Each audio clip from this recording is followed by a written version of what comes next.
Hi guys, welcome back. I'm on my way over my old permission again.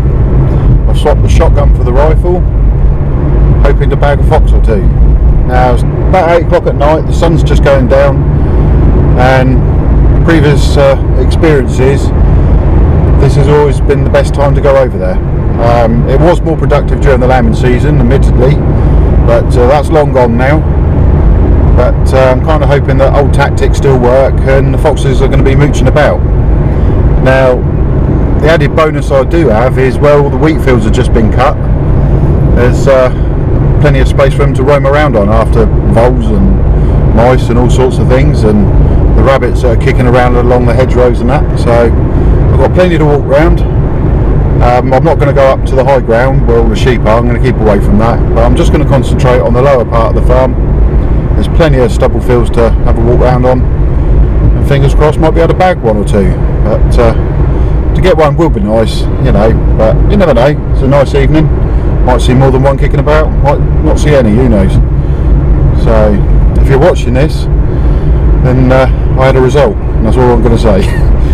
But yeah, fingers crossed. About another 10 minutes and we'll be there and get kitted up and go for a wander. So join us in a bit.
So there we go. That was definitely worth a trip out, having that one fox. That was the only fox I shot and saw that night. Didn't see any other eye shine. As you saw in the film, I did a little clip of the picnic table. Now basically, because when I got into the first stubble field, I walked up the hedgerow and I literally come across it there. I've never seen it there before. And that hedgerow literally backs onto the garden of the farmhouse. And there's like a little bridge and a stream which they've obviously put down to go from their back garden, put this picnic table out there, and then they're overlooking the fields, which is a nice touch. And I thought, that's dead handy, I'm going to use that.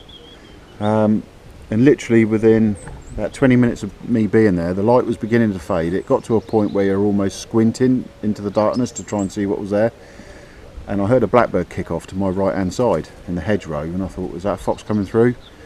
And then there was a bit of a disturbance, and then this fox popped out the hedge about 20 yards up on my right hand side. Stayed there for about 5-6 seconds, and then it literally proceeded to walk right in front of me. And when I say right in front of me, it must have been 8 to 10 yards away, if that. It was so close.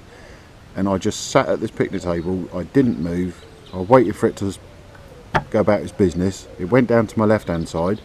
I slowly moved the rifle round on the bench, and I turned the pard on, and then the fox literally turned around and stared at me, and I didn't get a chance to put the IR illuminator on. I literally looked through the viewfinder and took the shot. When I actually watched the clip back, the viewing of it in that low light, I was quite impressed with that, because any other time I would have had the illuminator on it. So that picture quality was literally, well, it was more than dusk really. It was pretty much blackness out there. But it picked it up really well, and I was very impressed with that. But the fox itself was about 35-40 yards away. Don't get me wrong, it wasn't the world's greatest shot or anything like that, but it got it, don't get me wrong, but it just seemed to happen all so quickly. from the fox coming out, so walking in front of me, for me turning around with a rifle and literally just being able to get the pard on to record it, and that was it, game over. But it was nice to see the hare out in the field, and the rabbit and the badger as well. But other than that, it was very quiet. But I've got the result I was after, so I hope you enjoyed that. I know it was only a short clip, but it's another one less, so I'll catch you guys again soon.